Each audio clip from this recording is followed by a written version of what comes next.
All right. Good afternoon. I'm Susan Kent. I am the Senate DFL leader here in the Minnesota Senate, and I want to thank you all for joining us today. It is a pretty lovely winter day here in Minnesota, and I really see that as a promising start to the 2021 legislative session. Opening day for a new legislature is always filled with promise, and with the opportunity to welcome a group of new senators, that promise is even brighter. I am beyond pleased to introduce the newly elected members of the Senate DFL. These 7 individuals from across our state represent a truly historic class, and their strong voices will be valuable additions to our caucus as we do our important work for the people of Minnesota.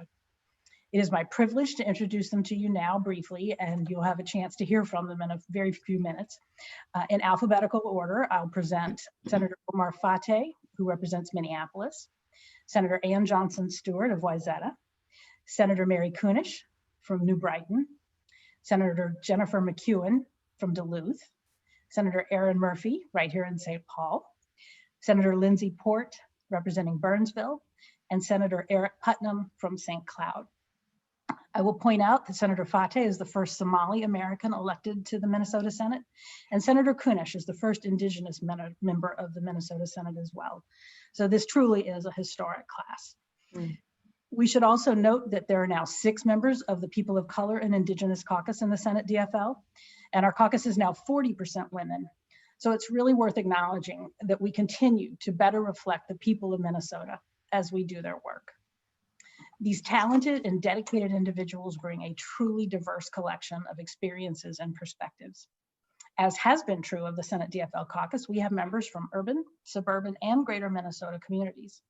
We come from a range of personal and professional backgrounds and experiences, and we represent communities that reflect the rich and diverse heritage that is Minnesota. We value these differences, knowing that such diversity also brings strength through a range of views. And by welcoming all our strong voices at the table, through respecting and listening to each other, we are able to come together around the values that we share with our communities across this great state. We believe every Minnesota child deserves a great education, that we all need clean air and clean water, access to quality, affordable health care, jobs that sustain our families, secure housing, and safe communities for all Minnesotans. It is through these values that the Minnesota Senate DFL will lead boldly and fight for solutions for a better future for Minnesotans, no exceptions. 2020 has demonstrated that it really matters to have a government that truly cares for us.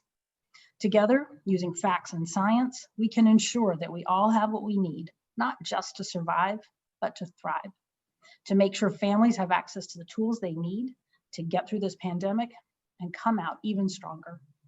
As you will see, this is a group of determined and hopeful senators who will be real assets in this important work. Each of them is focused on the support, relief, and recovery for Minnesotans' health, economy, and communities. Each will share a few thoughts about those 3 focus areas, beginning with Senator Erin Murphy. Senator Murphy. Thank you, Leader Kent, and it is good to be here today with everybody immediately following our swearing in. And I'm going to begin by talking a little bit about the moment that we're in with regard to COVID and the pandemic. And like my colleagues have spent the greater part of the last year campaigning and talking with Minnesotans through the course of this pandemic. And I want to start by sharing that I recall the very first time that someone shared with me, it was a fellow nurse, that they had cared for their father at the end of their life, and that he passed from COVID and he did it alone. And I remember thinking about the inhumanity of that, the wrongness of that, of being alone. And that is something that we have grown accustomed to, or maybe be immune to in the course of this pandemic.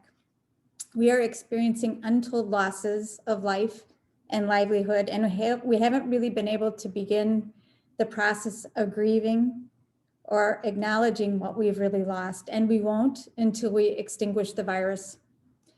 We're heading into, and we saw it today, an unforgivable political fight about the virus, a fight that undercuts the power we have together to stop the spread, a fight that prolongs the harm. And we are steadfast in our commitment to end the crisis and to invest in our people and our communities to build a bright future for all of us.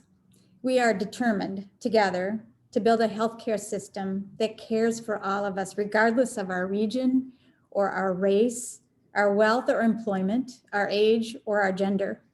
And as COVID burns through our communities, the relationship between health and a safe home, strong schools for our children, our work, and our environment, that connection is undeniable.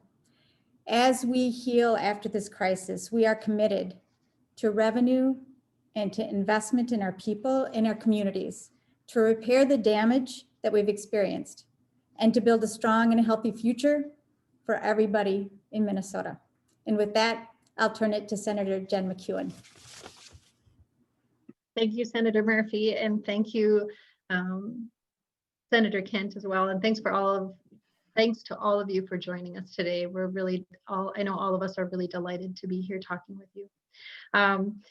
So yes, I am really excited to begin this work representing the Senate District 7, which is the beautiful city of Duluth, at the zenith of the Great Lakes in the center of our continent. One of the reasons why I decided to run is because of this sense of urgency that I and my constituents were feeling and voicing and wanting to see from elected officials in regard to a myriad of issues, core issues, but really central amongst them is the climate crisis.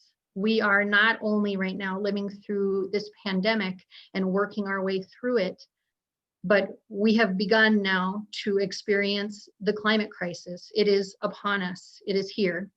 And climate scientists the world over are clamoring. They're clamoring for our civil institutions, our governments, our economic systems to act now. They've told us that we have about 10 years to turn this ship. And that is a little bit intimidating, but it's also a tremendous opportunity for us. We are in a position now, we are going to build back our economy after this. We are going to build back in many ways as we move through this pandemic. But as we do that now, we have this amazing opportunity to build back a clean energy-based economy. And core to that economy is going to be living wage, thriving wage jobs, good union jobs for Minnesotans.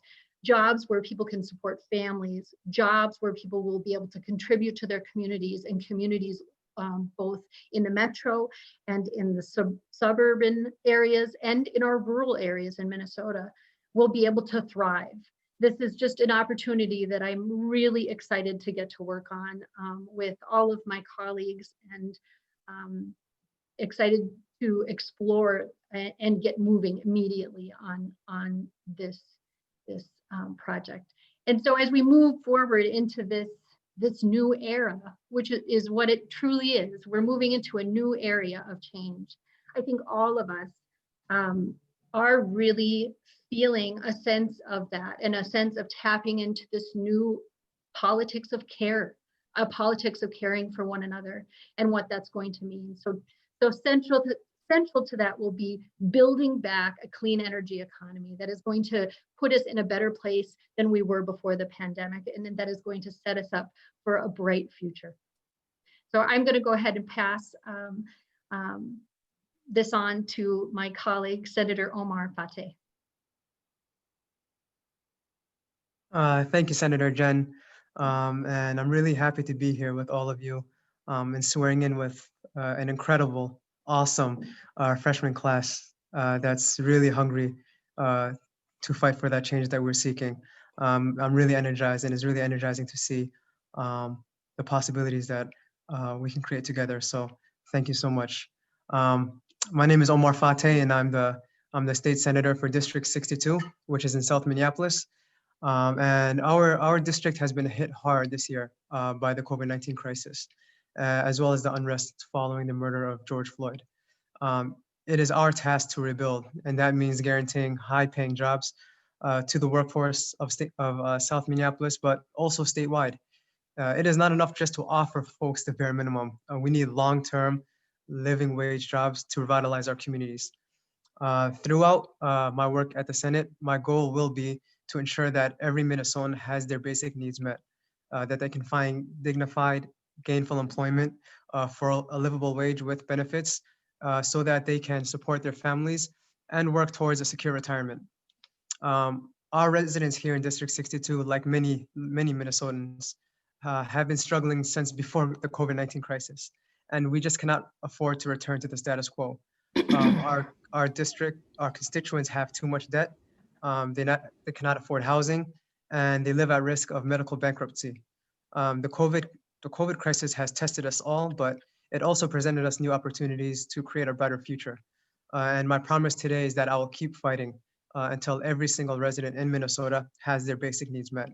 I'm proud to be representing South Minneapolis in this long fight, and I look forward to coming in with this freshman class to fight for a more equitable society. So thank you all. And with that, I will pass it to Senator Ann.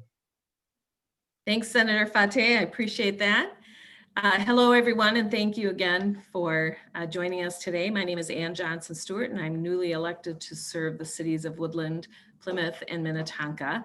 As a group, we certainly understand that thousands of businesses are struggling right now with the as a result of the pandemic, and we are looking forward to helping them. So I too am excited to get started.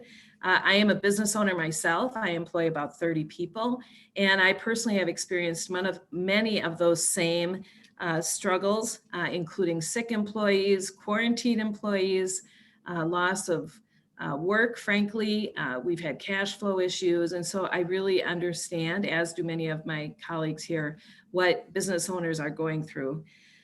We come as a group ready to help both those employers, but also the employees. So we share that value of finding work for people, either by creating new opportunities or putting people back to work. And we're all committed to doing that, not just here in the metro area, but in all 87 counties that we serve as senators. The COVID did teach us one thing. It taught us that for many people, remote work is both possible and preferred. And I think, as Jen said, we should look at this as an opportunity. It's really a new era as we think about work and where people can work. I bring a long history of job training and workforce training in the construction industry. I am very excited to work with my colleagues to find opportunities to reinforce the infrastructure that allows people to work wherever they want and still have fulfilling jobs and careers. I think we've also seen the lack of infrastructure for remote learning for students and how that's impacted many of our teachers and students, and I look forward to working on that. So as a member of the bonding committee and as transportation committee with Jen, I think we're really excited to look for ways that we can use infrastructure as ways to find new jobs for people and to continue to create opportunities. So with that, I'm going to pass it off to my colleague, Senator Port. Thank you, Senator Johnson Stewart. Hi, everyone. I am Senator Lindsay Port, the newly elected senator representing District 56, which is Burnsville, Savage, and the northwest part of Lakeville. As we all bring different pasts and experience and expertise to the Senate. And for me, small businesses really are the backbone of both our economy and also our families. Through this pandemic and before, Minnesotans have struggled to balance economic needs and the needs that face our families. This last year has really highlighted that heavy burden on small businesses to provide benefits like health insurance and paid family medical leave that help them compete with large corporations while still remaining financially stable. My husband and I have both run small organizations, and the cost of providing these benefits is often prohibitive. Yet now more than ever, it is really clear that Minnesotans need access to affordable health insurance and to be able to take time off from work to care for their families. Especially during this pandemic, it's become such a necessity. But small businesses cannot shoulder those costs alone.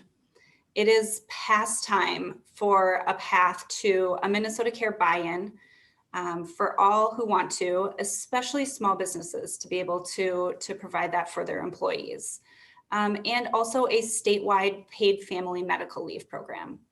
Over the next several months, especially as rent and eviction moratoriums come to a close, we'll also be facing an unprecedented housing crisis in our state. We remain committed as a group to investing in safe, affordable housing that fits the needs of our families all across the state. Minnesotans have cared for each other in extraordinary ways this year, and it's our job now to work to help center safe and healthy communities in all of our priorities. And I'll pass it now to Senator Eric Putnam. Thank you, Senator Ford. I am Senator Eric Putnam. I'm going to represent District 14, which is St. Cloud, Wade Park, Haven-Minden Township, and St. Augusta in central Minnesota. And first, I'm incredibly grateful to be here with my new colleagues, partially because they're also dear friends. You know, to echo what Leader Kent mentioned in her opening remarks, we're all from different bits of Minnesota, and we don't agree on every policy, and we're not going to. But our deep relationship is proof that we can be strengthened by differences rather than divided by them, when we're united in the purpose of working for working Minnesotans. And never has coming together been more important. In this legislative session, we need to be focused on not just supporting a community we assume, but building the one that we deserve. Our public institutions play a central role in this work. And my grandfather was a police officer at an SRO, and he would agree that we need criminal justice reform that helps put the public in public safety. Our institutions of higher education are central to this work of community building as well.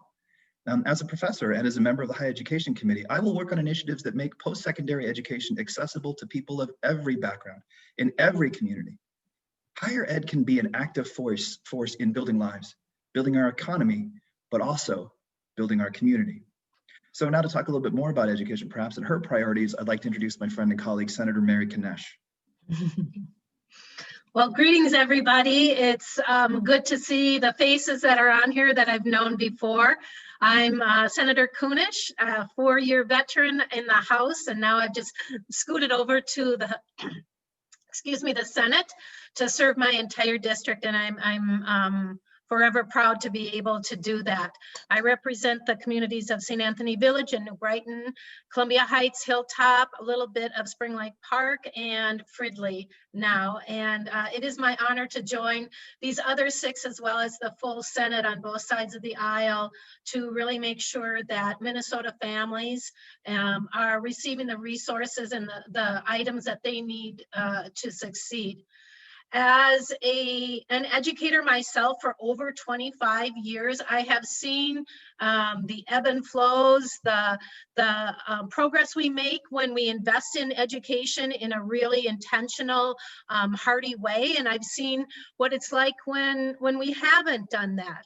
With this new COVID situation, it has turned our educational system, our families, upside down and inside out.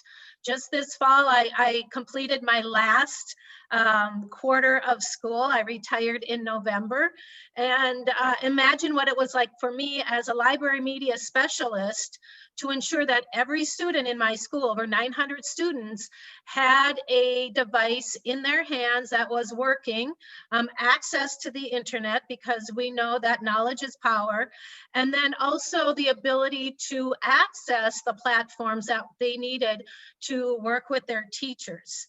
And there was not a day that went by where I didn't have more than 2 handfuls of students or parents or teachers or grandparents that were on the phone with me crying because it was just too hard. And it really, really, really is hard. I think we all recognize that, whether we have children at home that are distance learning, whether we're teachers trying to get that information and that education to our students, or whether it's the administration that just isn't sure. Should we open? Shouldn't we? How are we going to make sure that our teachers are safe in the building as well as our students? And so as we slowly reopen the schools to in-person learning, we have an incredible opportunity to look at different ways to rebuild our educational system. not just in person, but the distance learning part of it, and making sure that we are putting the resources there. And when I say resources, that's going to cost money. It's going to cost a lot of money to rebuild and make it even better. We don't need to go back to the way it was, but let's make sure that we are rebuilding it so that every single student across Minnesota, whether it's preschool or pre-K all the way through elementary, middle school, high school, higher education, have access to either free or affordable education, because our economy, our future really depends on that. As Senator Kent mentioned, I am the first Indigenous descendant to a woman to be in the Senate, of which I am extremely, extremely proud. I would like to remind everyone that we are currently on the land of the Dakota and the Anishinaabe people. And one thing that I have seen over the 4 years as a House member is a broadening understanding of the struggles of our American Indian tribes here in Minnesota. And those are some of the things that I would like to continue working on. I feel like as an educator, I've done a lot of educating around what it's like to be an indigenous person here in Minnesota. And I would ask that our senators and our House members once again wrap their arms around our Native folks and make sure that they also have the resources, because our Indian tribes, our Indian communities are some of the folks that have really had the hardest impact of this COVID-19, and they're going to need some help recovering from it as well. And so thank you very much. I look forward to serving the people of Minnesota. Oh, and I would like to pass this back now to our leader, Leader Kent. Thank you, Senator Kanesh. It's really fun not to have that mouthful of Senator-elect when I refer to you guys. Yeah, and I'm sorry I was a little late on the mute button there. Thank you for covering for me. So now we would really just like to thank our members for introducing themselves and giving you an indication of what they're focusing on and who they are, so that you can begin to get to know them, and would just like to open up the floor. I know Mary LaHammer said she had a question in chat. Mary, why don't you go ahead and kick us off? Yeah, Senator Kent, I want to follow up Senator Pudding, just, or we're calling her Kanesh now, aren't we? Are you not hyphenated anymore officially? Can you answer that? I downsized. I'm just Kanesh. I'm going to make it easy for everyone. All right, sorry. I still have the old habit from the I house. know it slips off my tongue all the time too. I know. I won't make a joke about you being house trained, I promise. I think I just did.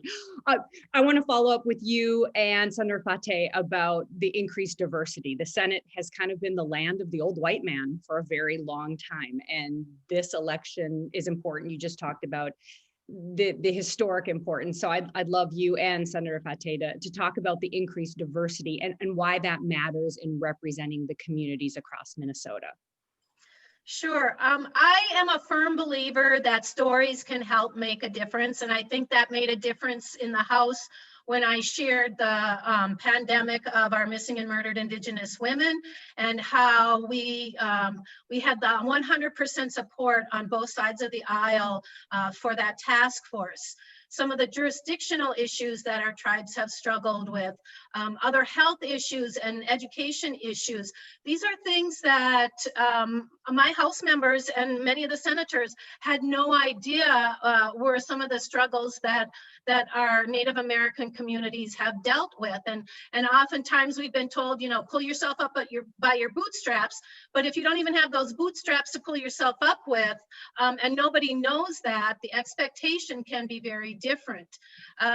When we tell those stories, when we give the facts, when we share the struggles, people start to listen, and maybe not right away, but certainly they start to listen. And when we look around Minnesota, we have 11 tribes here in Minnesota. We have a large diversity of people of color. And things have changed in the House because of this diversity, and we're hoping to bring those kind of really good changes to Minnesota in the Senate as well.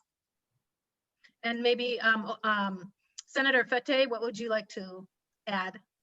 Yes, I'm honored to be coming in serving as the first Somali American coming in the Senate, especially with my sister Mary coming in as the first Indigenous woman. It is truly an honor. And this is something that we want to see and we want to continue. We want to see more folks stepping up, not just organizing within their communities, but stepping up and running to represent their communities.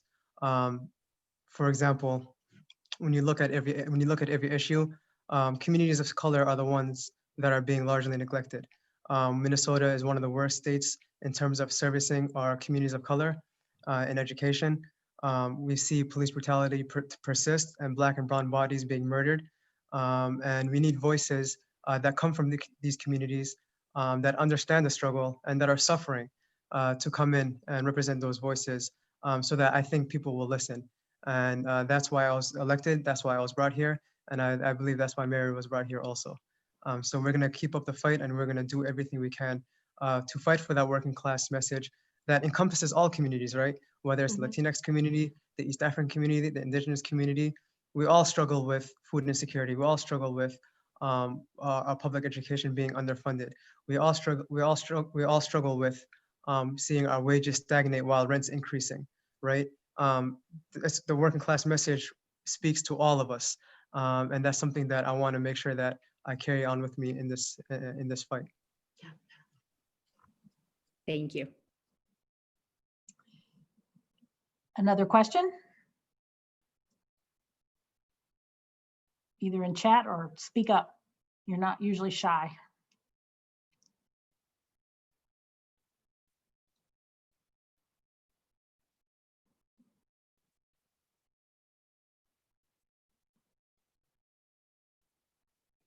Well, that's easy. This is Ricardo for the Minnesota Reformer. Sorry, I was slow on my unmute button there. That's my job, Ricardo. Good to hear from you. So my question is, given, I think someone had touched on this in terms of diversity, but I think, just more generally, I think what this new class of incoming senators represents is a far more progressive caucus than the Senate has typically seen. So I'm curious to hear, from some of the members who maybe have some thoughts on this, how you would go ahead, pushing for some of these more progressive types of ideas in a Senate that is, likes to pride itself on its deliberate considerations of issues and typically is much slower than the House to move ahead on wide-ranging and transformational change. Anybody want to volunteer? How about Senator Port? Sure, I'm happy to jump in on that one. That's a great question, Ricardo. Thank you. I think one of the things that we all worked really hard on our campaigns and built relationships in our districts all across the state from really diverse districts. And we are a progressive class because we ran with our communities and our communities gave us their voices, gave us their stories, and we ran with them in every single one of our cases. And I think that we've really seen all across the state of Minnesota that the status quo is not working. It wasn't working before the pandemic, and it's not going to work after. And we have a responsibility to make sure that as we're building back from this pandemic, that we are building back better, we're building back new. And I think it's important that we have new, more diverse voices at the table, but it's also really important that we bring our communities with us. And I think that that is going to help guide us, and it's going to help bring those conversations to the Senate that maybe haven't been had in the past. And we're happy to make some space for those and to be, a group of folks who came here to get to work. To be honest, I think all 7 of us would say we didn't come here, we didn't get elected, we didn't work for this to wait around. We came to work for the people of Minnesota, and that is going to be our guiding light through this. And I think we have behind us all of our communities. And so that is going to continue to push us to make sure that we are having the conversations about what Minnesotans need in regards to the pandemic, in regards to vaccine distribution, in regards to businesses building back after this, but also in what does our future economy look like? What does our future education system look like? we have an opportunity to really take a look at what we want for Minnesota. And I think we are a varied and dynamic group that's going to come in and do just that. Anybody else want to address that question? I would just like to add one thing. Thank you, Susan. And I think we are coming into office at a historic and perilous moment in Minnesota and in this country, in part because of the pandemic and in part because of the attacks that we're seeing on our democracy. And I feel very duty bound, as do my colleagues, that we come to office and come to this work to do the work of the people. And we have spent, the last year talking, listening with, and really experiencing life through this pandemic. And in honor of that experience and understanding the lives and the ways in which people are experiencing this pandemic, we have to do the work of the people. And so we shouldn't measure on a yardstick of left to right. Instead, we should measure our progress in attacking the problems that Minnesotans are experiencing and bringing to bear solutions that will solve those problems for them. I'm committed to that, and I'm certain my colleagues are as well. Thank you. We have a question from Shannon. Hi, everybody. So my question is just for a couple of people who'd like to jump in on it, but this is a budget year.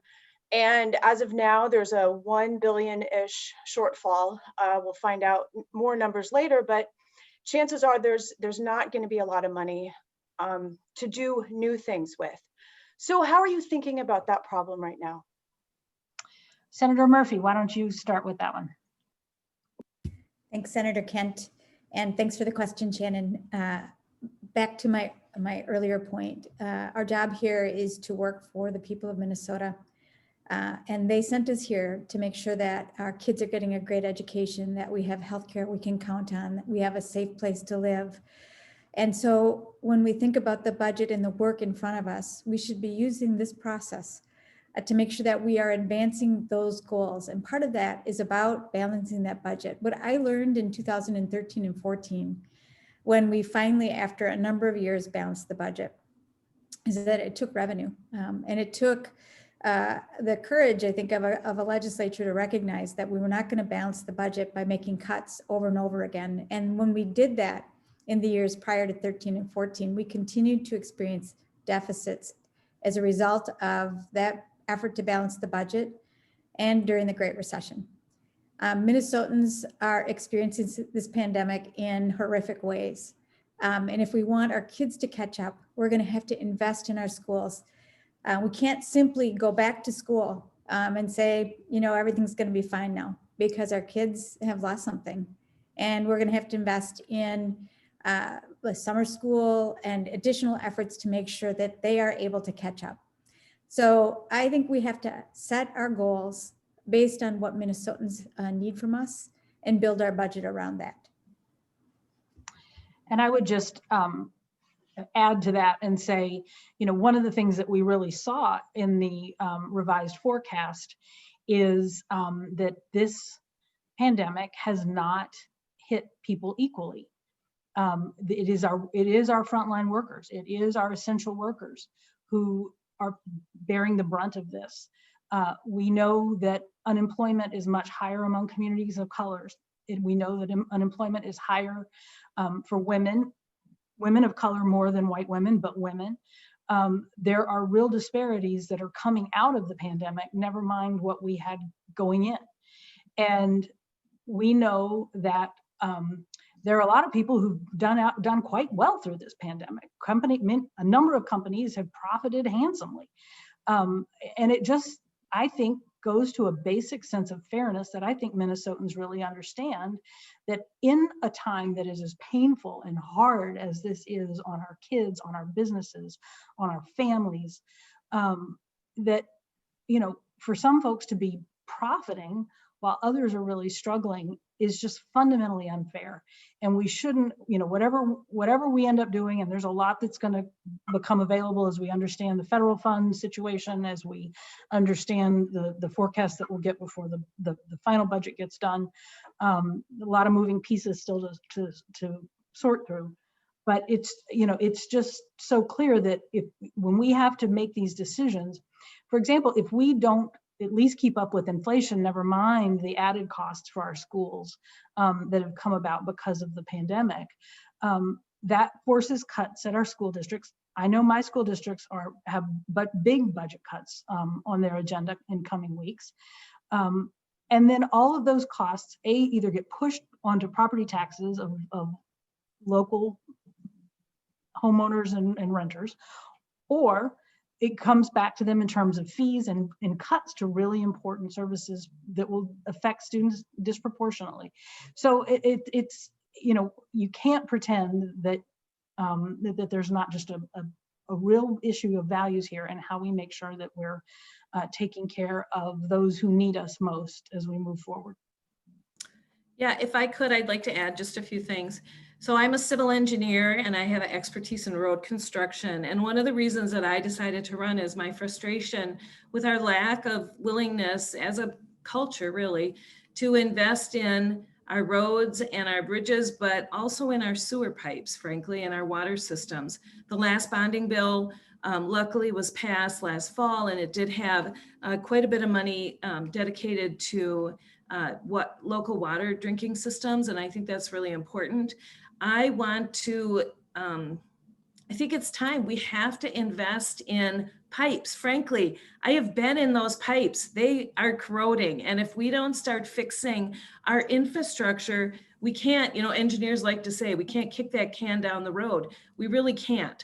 So whether we're successful or not, I think this is a time to talk about revenue increase towards supporting our infrastructure. We, you know, many of us are able to own our own homes. We know that maintenance is required. We know that if our water heater breaks, we can't, you know, tape it up with Band-Aids and candle wax. We've got to replace the water heater or we're going to have more problems. So that's an area where I think we have an opportunity. I'm not naive. I know it's a hard sell, but I think having an engineer in the legislature telling people the real truth about what the inside of a sewer pipe looks like before it's lined, I mean, that is real experience. So I'm excited to share my knowledge, but I'm not naive in thinking that it's going to be easy. But I think we have to talk about revenue increases, whether it's a gas tax or whatever, but I'm there for it.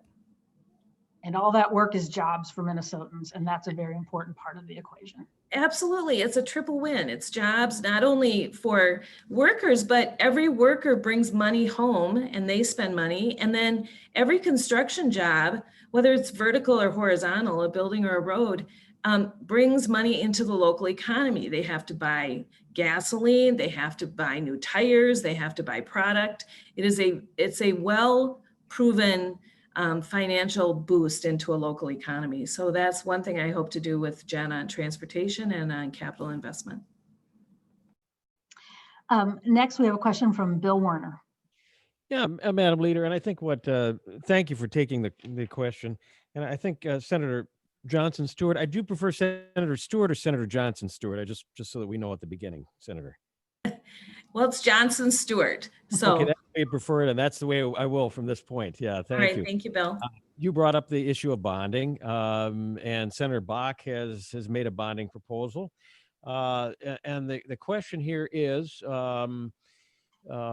what do the Democrats in the Minnesota Senate think needs to be done about bonding, and what about if it's linked to the governor's emergency powers? Now, Representative Dowd, Minority Leader Dowd in the House was somewhat non-committal on that, on whether that would happen or not happen.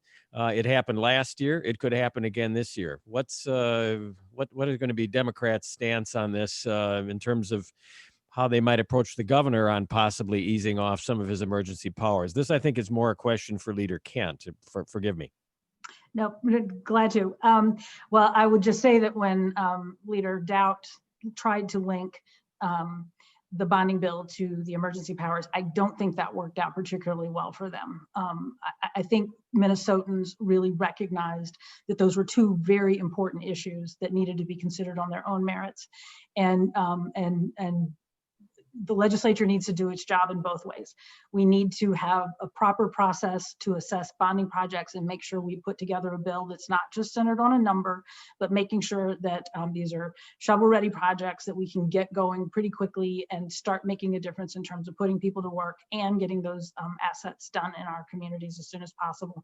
And as I said last year, I will say again this year, especially in a pandemic, it is one of the few economic stimulus tools that we have available to us in the Minnesota legislature. And so we should do as much as we can and get that work done and put those people to work and make a difference in our communities. And then when it comes to the emergency powers, I have said 7 special sessions now, you know, if Republicans really want to be involved, they tend to like to talk about how nobody invites them to the party. Well, last I checked, they have gavels. They can convene hearings on any issue. They can pass any bill they want to. They should do it in a way that is accountable to the public and have hearings and debate and get stakeholder input. If they want it to get passed through the House and get signed by the governor, there are probably some strategies they ought to adopt there. But so far, there's not been a lot of interest in actually doing anything. They just like to talk about it. So I continue to think there's plenty of role for the legislature to more assert ourselves into some of these issues. I think it was that's an old habit. Senator Murphy was talking about eviction moratoriums. Those are things that we can codify. There are things we can do. Minnesota is one of the only states that doesn't have on the books a price gouging statute. As someone who grew up in a hurricane state, I was really astonished to learn that. And that's something that we should consider codifying as well, because that we could never get that done. That's something that's in the executive order. So there are things we can and should be doing, but that is up to the legislature to do the jobs. And if the Senate Republicans think they have a better idea, they can start putting those forward, and let's take it through the process. Madam Leader, what do you think would be a good number for a bonding bill? This session? Oh, you're the first person to ask me that question, and I have not actually not thought about it. So okay. I'll just quote my friend Speaker Hortman and just say the bigger the better. Okay, thank you very much.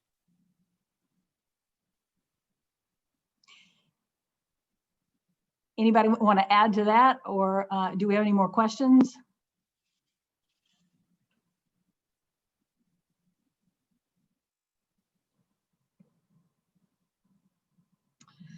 All right, well, as others have observed, this, first opening days are always a little weird, and then you throw COVID restrictions in, and it was even weirder than usual, but it is really great for everybody to be back together, and it's great to be with all of you, even if virtually, but I know we will have plenty of chances to interact. Please stay in touch, and we want to be available. We are really committed in the Senate DFL caucus to making sure, to the best of our ability, and we continue to work with the Senate Republicans and our nonpartisan staff to make sure that we can do this work both safely, effectively, and accountably. And we understand fully that accountably means transparently for stakeholders and media to have an opportunity to be engaged and participate and see what's going on. Bill Warner, I see you had another question. Yeah, just one more, if you'll indulge me, Madam Leader. This election of Senator Tomassoni, does that set any sort of a tone that's maybe not where it should be at the start of a legislative session? My response to that is less about tone and more about, it goes back to the kind of the accountability piece. We have a constitution and we have rules for reasons. And I know people's eyes glaze over when legislators start talking about process, but those processes exist for reasons of representing people and making sure that we are accountable. And I think, as I said on the floor, the critiques of the current situation are completely fair and justified, and we lived them a few years ago. But the solution to that is not to, do backbends and pretzel ourselves around the rules to come up with some sort of convenient patch. We ought to be dealing with this seriously, and I look forward to trying to continue having those conversations. We need a Senate president. We need a real Senate president, not some workaround. Senator, I understand what you're saying, but if the shoe were on the other foot, wouldn't you try to protect your majority as well if you had majority control or the opportunity to get majority control of the Minnesota Senate, and perhaps, do a bow and a curtsy to something like this? I think there are ways that working together, we could come up with some solutions that would be satisfactory to everybody. But,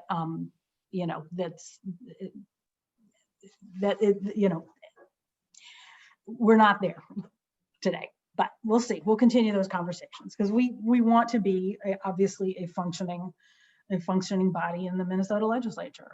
The Senate actually matters, and it matters that we're able to pass legislation and send it forward, and you can't do it without the president's signature.